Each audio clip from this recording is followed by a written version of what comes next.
Ini bab 22 berkaitan dengan memahami pengendalian internal. Langsung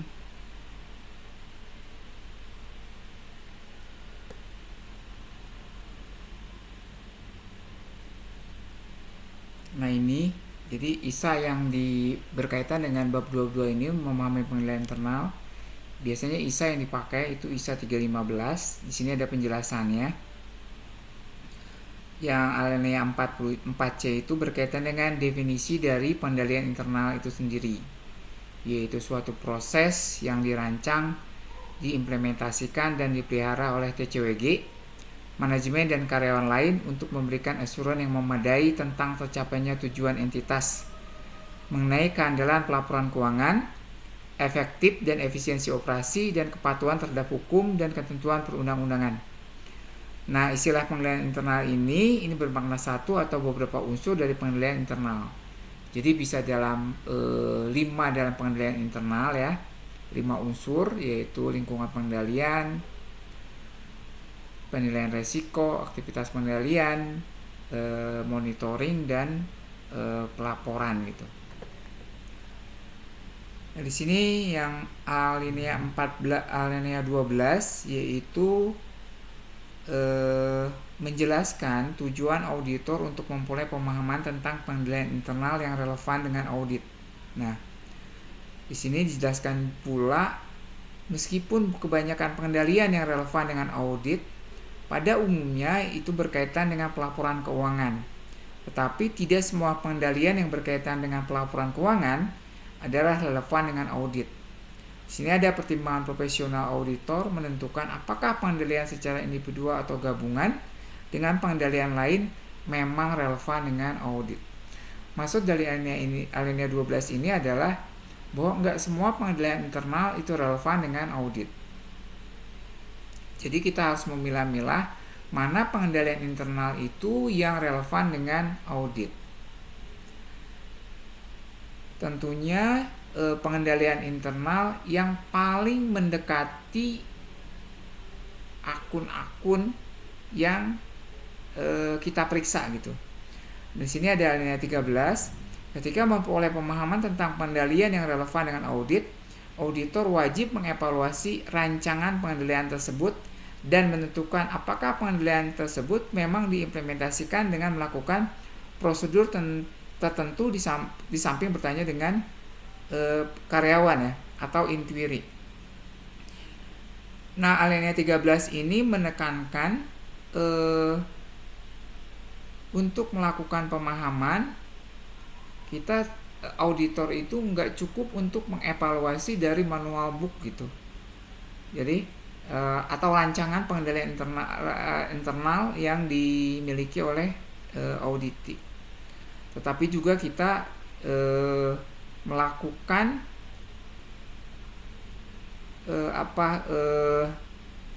melakukan semacam bertanya kepada karyawan. Jadi tujuannya untuk menambah keyakinan, maksudnya kayak gitu. Langsung ada alinea 18, ini auditor wajib memperoleh pemahaman mengenai sistem informasi. Itu termasuk sistem informasi bisnis terkait, itu yang relevan bagi pelaporan keuangan. Seperti misalnya jenis transaksi dan operasi entitas yang penting dalam laporan keuangan, ada prosedur dalam sistem IT ya, maupun non-IT yang digunakan untuk mengolah transaksi, menyiapkan, mencatat, mengolah, membetulkan, memindahkan ke buku besar, dan pelaporannya dalam laporan keuangan. Langsung juga kita harus memeriksa dari catatan akuntansi yang mendukung informasi atau akun tertentu dalam laporan keuangan yang digunakan. Yang tadi yang menyiapkan, mencatat, mengolah, melaporkan, dan melaporkan transaksi. Jadi kalau yang di atas itu berkaitan dengan prosedurnya, sistemnya, yang di bawah itu berkaitan dengan catatannya, catatan akuntansinya gitu. Lalu ada alinea 18 di sini masih kelanjutannya, bagaimana sistem informasi merekam peristiwa dan keadaan di luar transaksi penting dalam laporan keuangan. Langsung proses laporan keuangan yang digunakan untuk menghasilkan laporan keuangan entitas termasuk estimasi akuntansi dan pengungkapan yang penting. Langsung ada pengendalian atas jurnal ya, ayat jurnal ya. termasuk baik jurnal yang tidak standar yang biasa digunakan untuk mencatat transaksi yang tidak berulang. Ya. Di sini ada transaksi yang sifatnya luar biasa, unusual transaction, dan penyesuaian. Tuh. Misalnya kalau penyesuaian itu biasanya itu di bulan Desember lah kan gitu, di akhir-akhir pembuatan laporan keuangan. Nah, kalau misalnya dia transaksi yang memang dia sifatnya non recurring gitu ya, yang tidak biasa, artinya ada nggak nih misalnya transaksi di akhir tahun itu yang nilainya signifikan gitu, tapi itu nggak lumrah dilakukan, misalnya kayak jual beli aset kan gitu, menjual aset di akhir tahun, atau misalnya ada transaksi piutang pemegang saham gitu kan, atau utang pemegang saham itu di akhir tahun. Itu yang dimaksud dengan transaksi yang memang tidak biasa. Langsung alinea 19, auditor wajib memperoleh pemahaman mengenai bagaimana entitas mengkomunikasikan pertanggung jawab pelaporan keuangan dan hal-hal penting yang berkenaan dengan pelaporan keuangan, termasuk komunikasi antara manajemen dengan TCWG ya, ataupun dengan internal, yaitu regulator. Seperti itu. Ini yang di alinea 19. Jadi untuk menguji pemahaman pengendalian internal tidak cukup bahwa manajemen auditor itu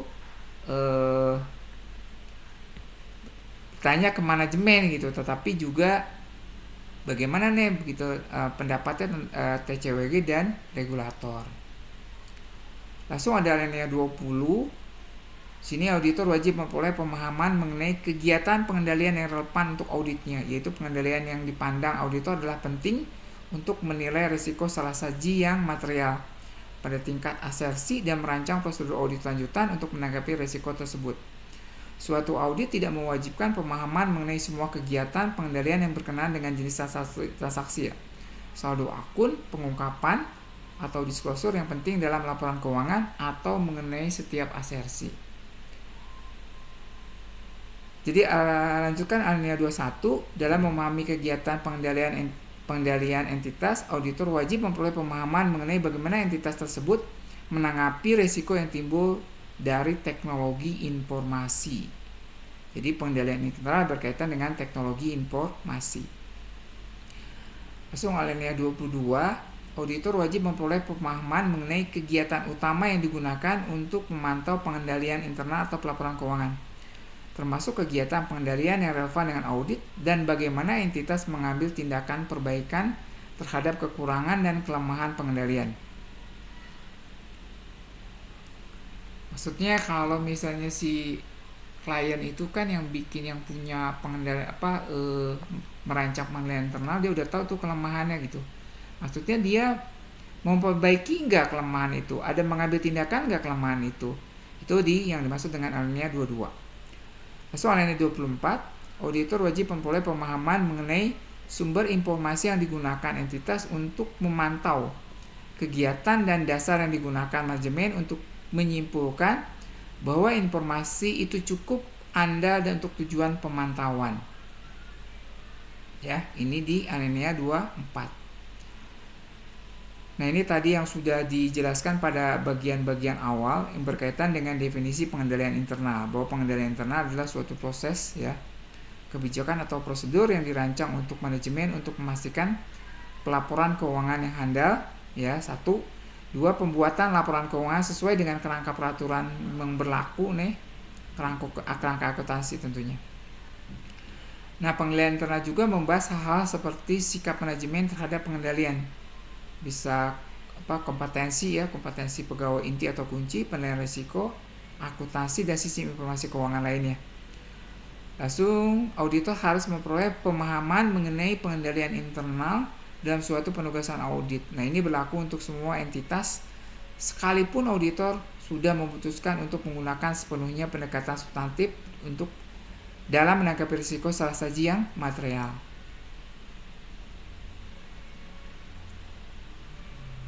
Jadi maksudnya begini, walaupun misalnya si auditor ini dia udah melakukan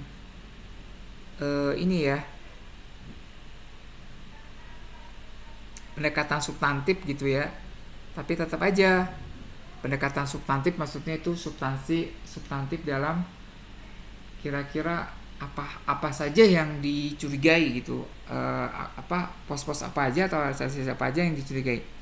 Tetapi bukan berarti dia bisa mengabaikan pengendalian secara keseluruhan, maksudnya kayak gitu. Langsung, pemahaman yang cukup mengenai pengendalian adalah pemahaman hal-hal untuk melaksanakan audit. Nah, ini meliputi pelaksanaan prosedur penilaian risiko untuk mengidentifikasi pengendalian yang secara langsung atau tidak langsung dapat menanggulangi atau memitigasi salah saji material. Ya, informasi yang diperoleh akan membantu auditor dalam ini tadi menilai risiko residual, ya. Atau risiko residual berarti risiko memang yang risiko sisa gitu yang telah ditangani atau dimitigasi atau ditekan oleh pengendalian yang dirancang. Ini yang dimaksud dengan menilai risiko residual, itu satu. Yang kedua, kalau misalnya risiko residualnya itu terlalu besar atau pengendalian internalnya itu misalnya dia tidak efektif, maka prosedur audit selanjutnya tentunya didasarkan dari resiko itu. Jadi kalau misalnya pengendalian internalnya nggak efektif, berarti kan resiko residualnya besar. Resiko residualnya besar, ya, atau tinggi resiko residualnya, berarti prosedur auditnya bisa saja itu uji detail. Makanya ini hubungan antara risiko residual dengan prosedur audit selanjutnya. Nah, ini kan gambar yang kita sering bahas ya di kelas. Jadi ini risiko bawaan, arahnya dari kiri ke kanan. Nah, di sini risiko pengendalian internal, karena tujuannya dia untuk menekan risiko bawaan, berarti dari kanan ke kiri. Nah, sisanya ini ya, kalau diperhatikan,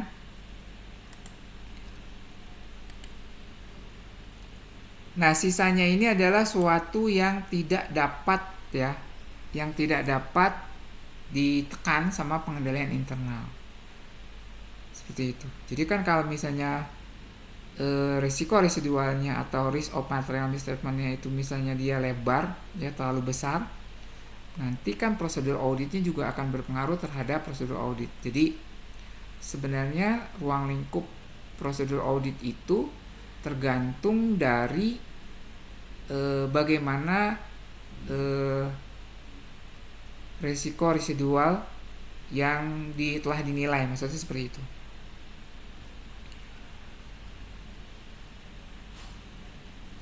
Langsung ada risiko bawaan ya.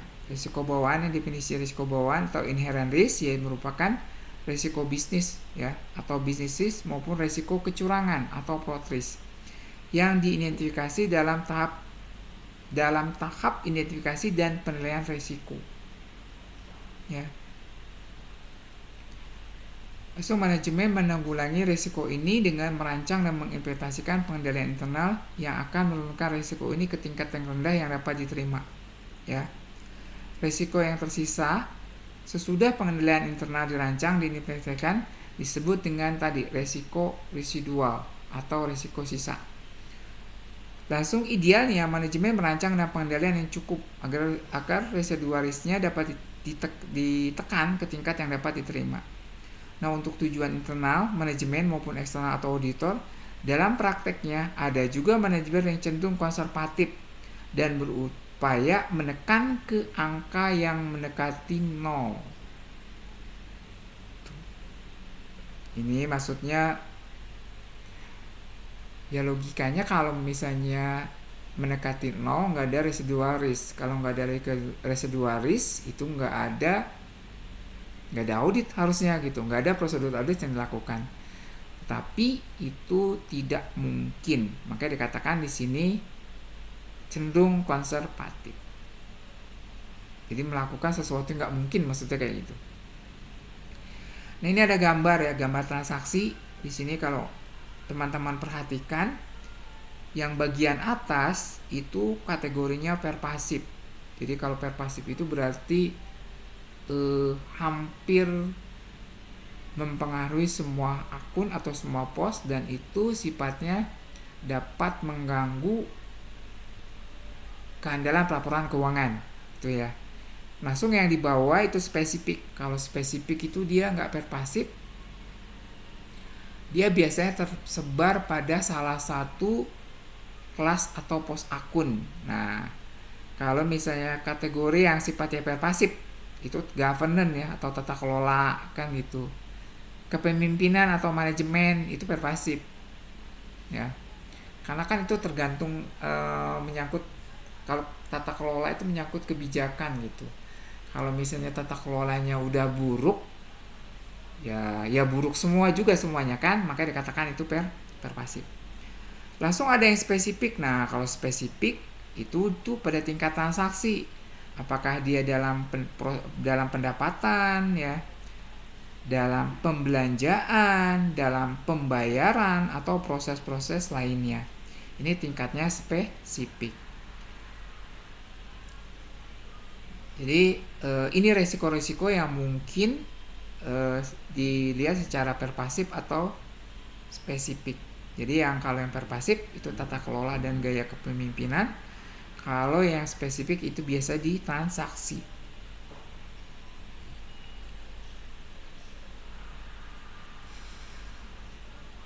Nah, ini ada pengendalian internal secara luas, itu dapat dikategorikan ke dalam pengendalian pervasif ya, atau pengendalian pada tingkat entitas. Masuk kalau pengendalian spesifik itu biasanya pengendalian pada tingkat transaksi. Nah, pengendalian internal pervasif berurusan dengan governance dan general management gitu, atau keadaannya secara umum. Nah, tujuannya adalah untuk menciptakan lingkungan pengawasan yang menyeluruh atau role control environment yang memberikan tone of the top. Sifatnya mengayomi, memayungi, dan meneladani. Proses pengendalian dalam kategori ini meliputi misalnya sumber daya manusia, penanganan kecurangan, penilaian risiko, dan masalah manajemen override.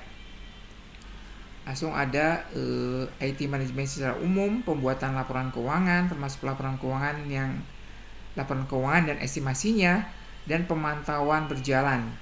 Nah, terhadap operasi entitas itu kalau yang sifatnya pervasif. Nah, di sini juga ada misalnya bagaimana dalam entitas kecil itu.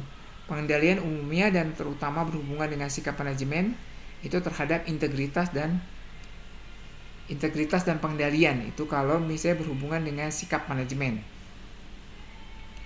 Maksudnya kayak gini ya, kalau misalnya entitas kecil kan nggak halus kan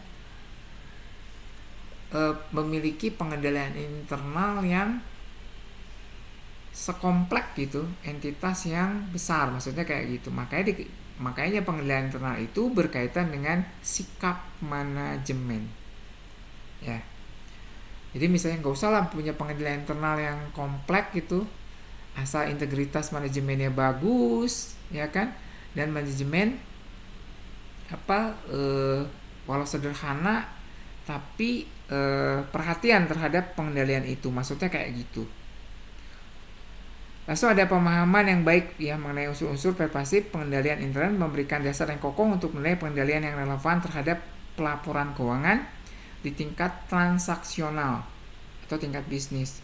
Contohnya jika pengendalian atas data integritas di tingkat entitas lemah, kelemahan ini mempengaruhi keandalan informasi yang dihasilkan oleh sistem, misalnya dari penjualan, pembelian, misalnya di gaji, seperti itu. Langsung ada pengendalian spesifik. Kalau pengendalian spesifik ini biasanya pada tingkat transaksi. Misal, transaksi dicatat dengan benar untuk membuat laporan keuangan. Ada nggak pengendalian internal berkaitan dengan itu? Langsung catatan pembukuan itu dibuat cukup rinci untuk mencerminkan secara benar dan wajar semua transaksi dan penggunaan aset. Langsung yang ketiga, penerimaan dan pengeluaran hanya dibuat jika ada persetujuan manajemen. Langsung keempat, akuisisi atau pembelian, penggunaan dan penghapusan aset dicegah dan dapat dideteksi dengan cepat. Itu yang spesifik. So, ada proses-proses pengendalian transaksional meliputi transaksi rutin seperti penjualan, pembelian, dan gaji, serta transaksi non-rutin seperti pembelian peralatan kantor, menjajaki bisnis baru yang seperti kita singgung tadi. Ada nggak sih misalnya jual beli?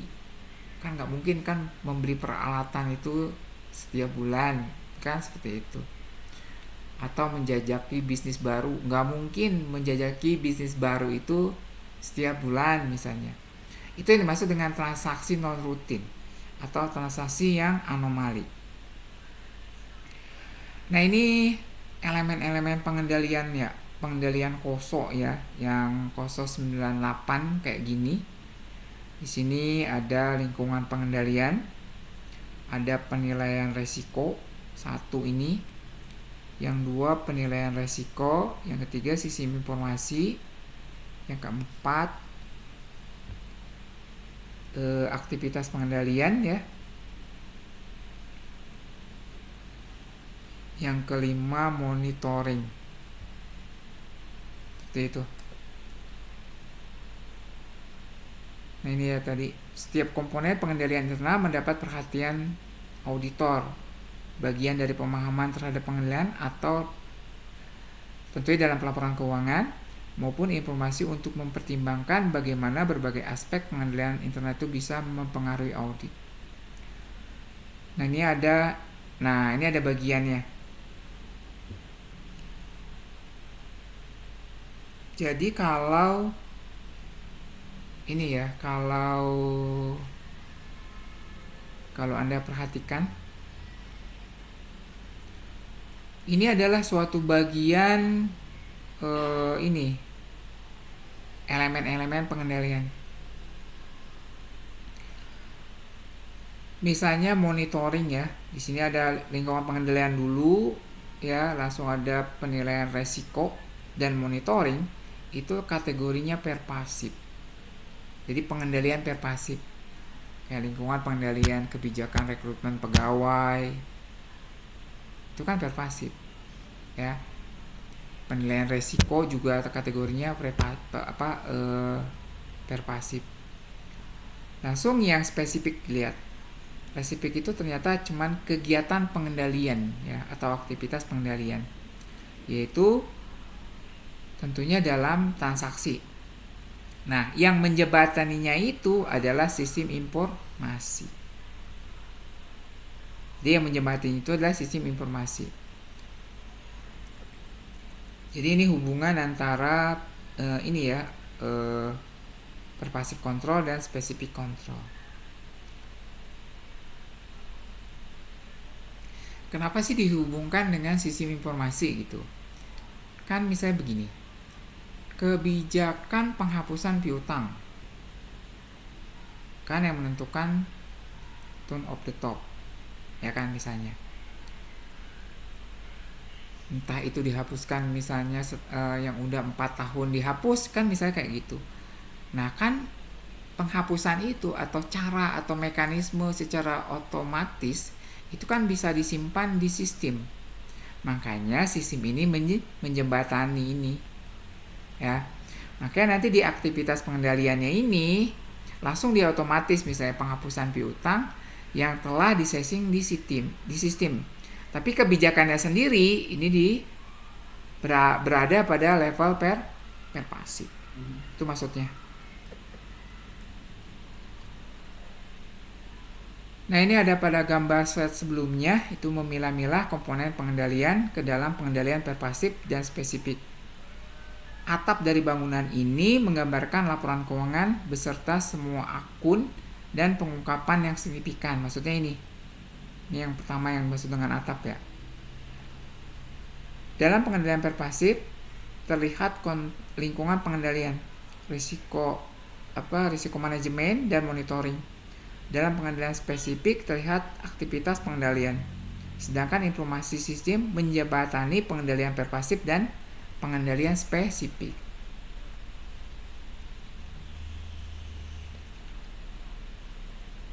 Ini ada tentang entitas kecil. Silakan, ada yang bertanya dulu sebelum saya lanjutkan. Silakan. Bapak izin Fitri mau nanya. Ya, silakan. Tadi kan Bapak di awal pernah menyebut meskipun audit telah melakukan pendekatan yang substansif, bukan berarti dia bisa mengabaikan pengendalian internal secara keseluruhan. Namun kalau misalkan waktu auditnya nggak cukup atau singkat, apakah pengendalian internalnya itu tidak diperiksa atau bagaimana Pak? Terima kasih. Oke, makasih. Terima kasih Pit. Fiani Dwi Agustin. Jadi kalau misalnya berhubungan dengan waktu ya, kan begitu. Misalnya kalau misalnya gimana kalau objek pemeriksaannya tuh banyak kan gitu ya. Misalnya kita ngaudit klien yang banyak, maksudnya kayak gitu ya, Fitriani.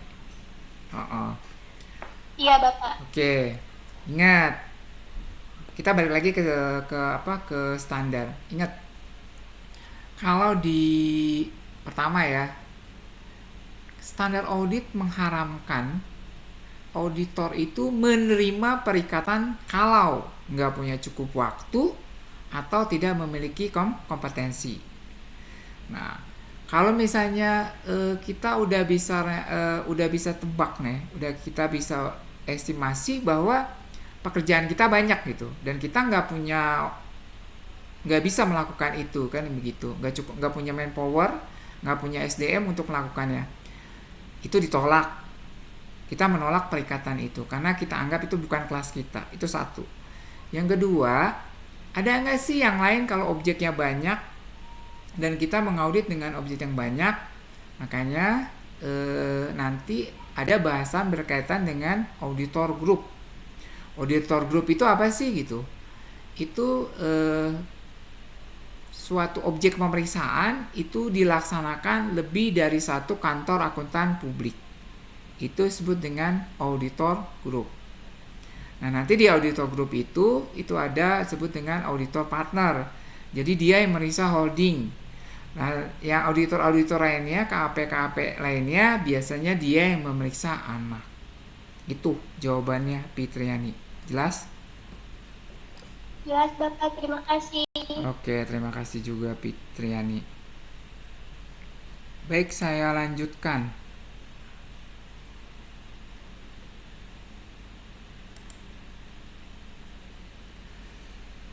Nah, ini ada entitas kecil ya, pengendalian entitas kecil. Nah, entitas kecil ini mempunyai pegawai yang relatif sedikit, sehingga kenyataan ini menjadi kendala untuk pemisahan tugas. Ya nggak mungkin ya entitas kecil ada pemisahan tugas, karena kalau pengendalian internal itu kan nggak boleh dirangkap jabatan, karena untuk menghindari konflik kepentingan, maksudnya kan kayak gitu.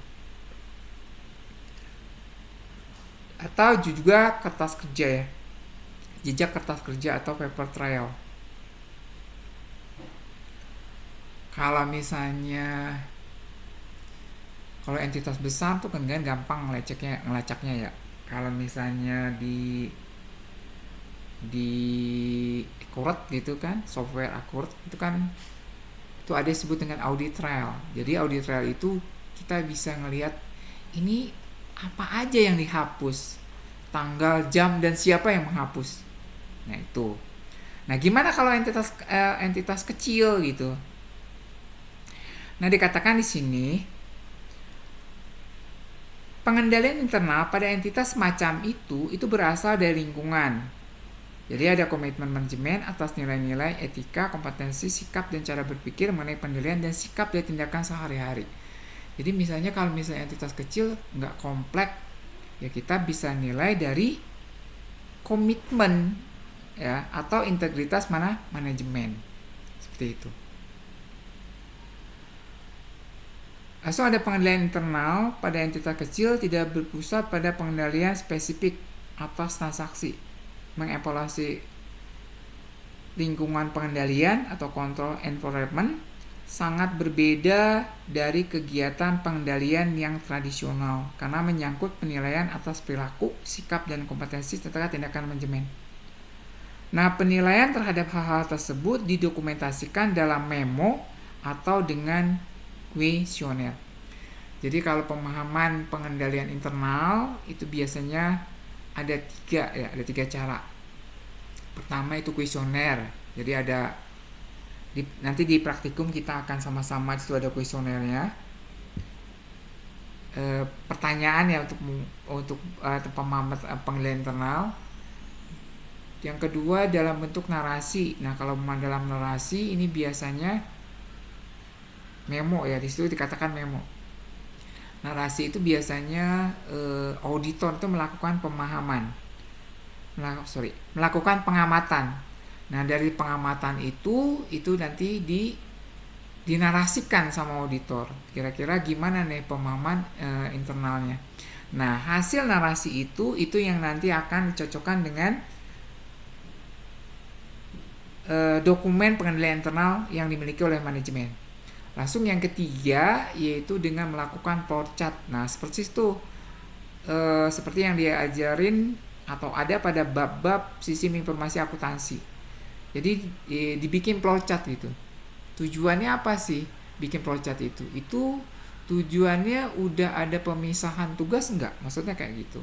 Atau satu fungsi itu melakukan dua kegiatan yang lebih cenderung menimbulkan konflik kepentingan. Itu kalau flowchart. Mau pakai manapun, entah itu pakai inquiry atau kuesioner atau pakai narasi atau flowchart, itu biasanya dikembalikan lagi ke auditor berkaitan dengan ya kalau misalnya butuh waktu cepat tuh biasanya pakai flowchart. Kalau pengamatan kan itu harus mengamati dan dinarasikan seperti itu. Inquiry kategori cepat juga karena inquiry itu ya dikasih kuesioner jawab itu. Tetapi inquiry itu cenderung menyesatkan. Kenapa dibilang cenderung menyesatkan? Kalau dia jawabannya salah atau dia memang sengaja menjawab pada hal-hal yang normatif, maka pemahaman auditor terhadap penilaian internal bisa salah. Itu maksudnya. Langsung kehadiran dan partisipasi aktif pemilik yang merangkap sebagai pengelola bisa merupakan kekuatan atau kelemahan penilaian internal.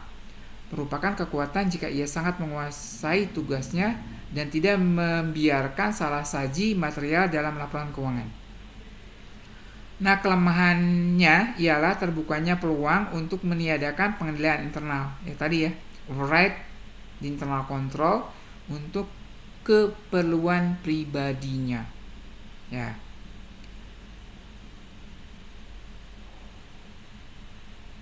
Ya, karena dia karena pemilik ada di tempat langsung gitu pada entitas kecil, itu dikatakan dia sebagai kekuatan dalam pengendalian internal.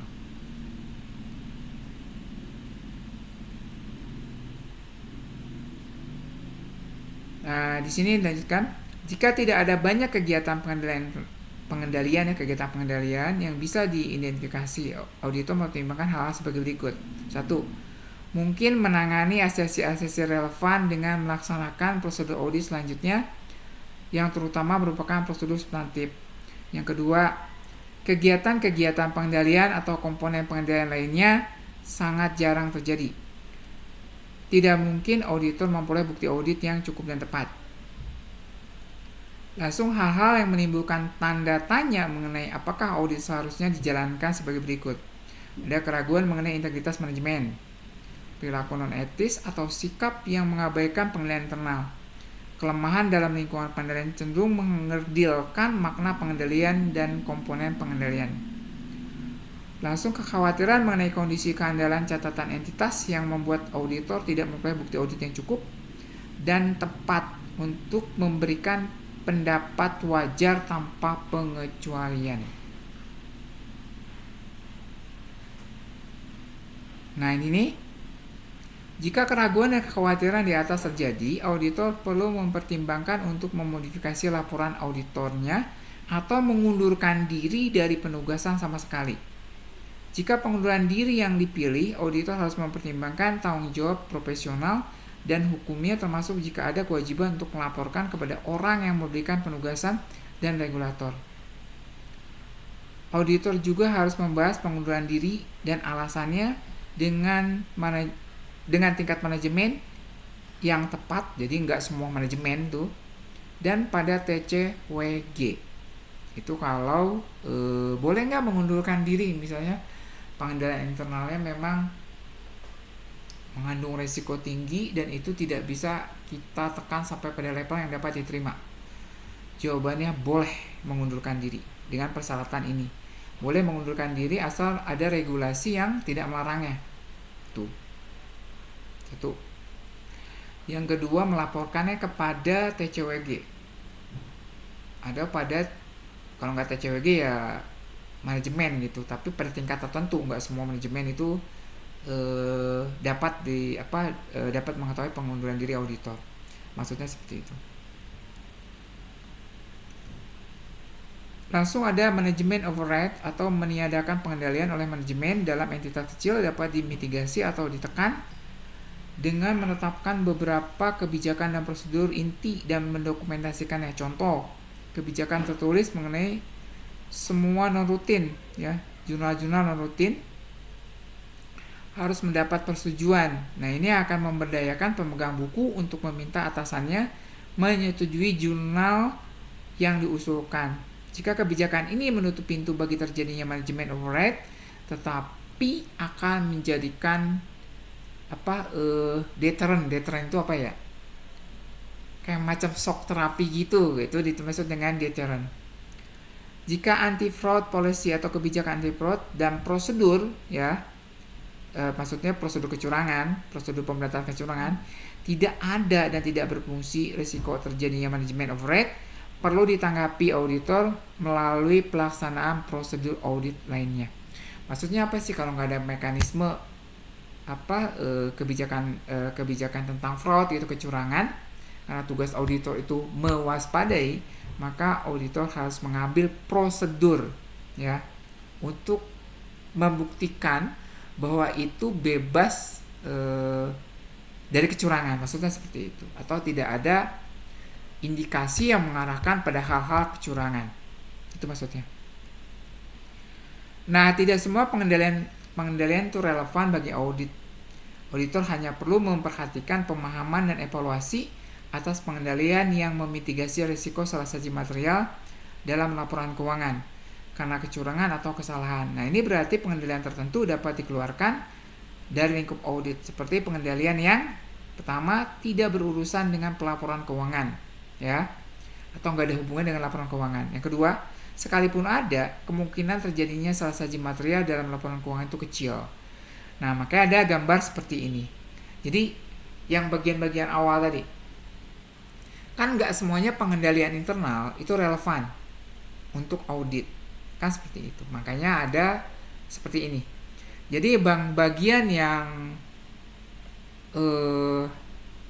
kiri, ya, ini yang relevan dengan audit. Jadi tentunya pada laporan keuangan.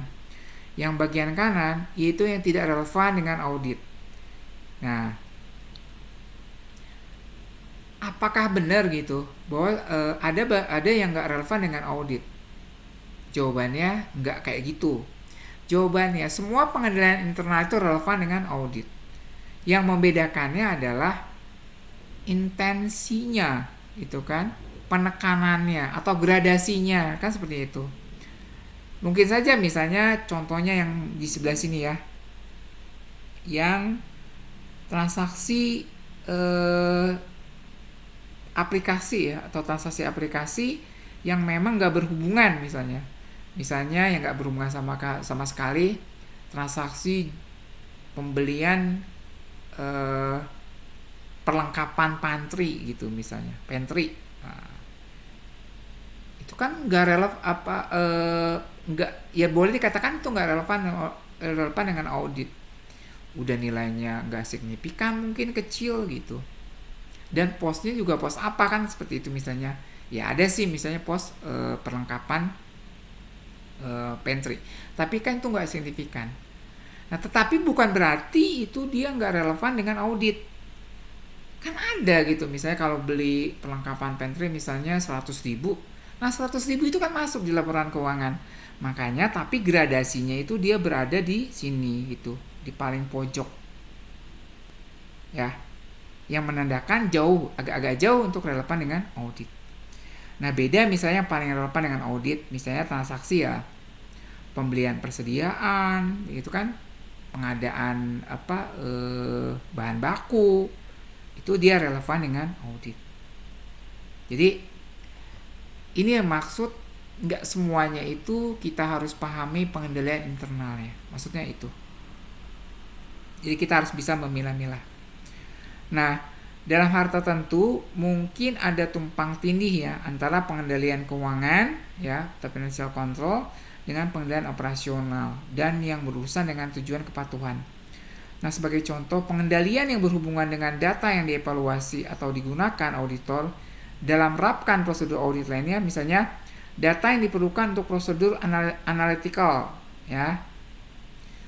Contohnya statistik produksi gitu. Kok produksi berapa nih produksi? Apakah dia kecenderungan trennya turun atau naik kan gitu. Ya. Boleh nggak? Itu kan nggak relevan dengan audit. Tapi itu kita wajib tahu itu. Yang kedua, pengendalian yang mendeteksi ketidakpatuhan terhadap ketentuan perundang-undangan. Ada nggak sih mekanisme entah itu mungkin berkaitan dengan peraturan perundang-undangan di kelas industri gitu ya, atau yang paling akrab kalau di orang akuntansi dan auditing itu berkaitan dengan undang-undang cipta kerja yang mengatur imbal pensiun, ada nggak, taat nggak gitu.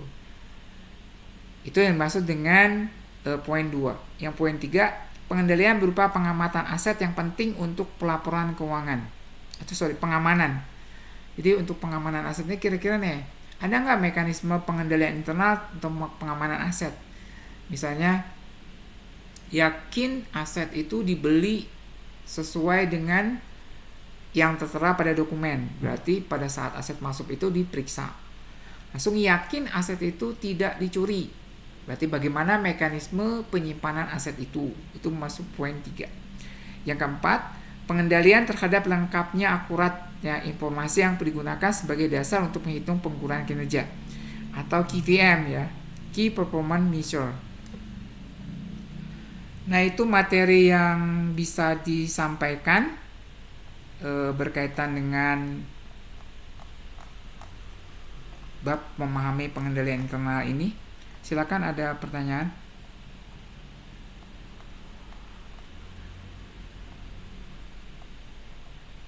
Ada pertanyaan nggak?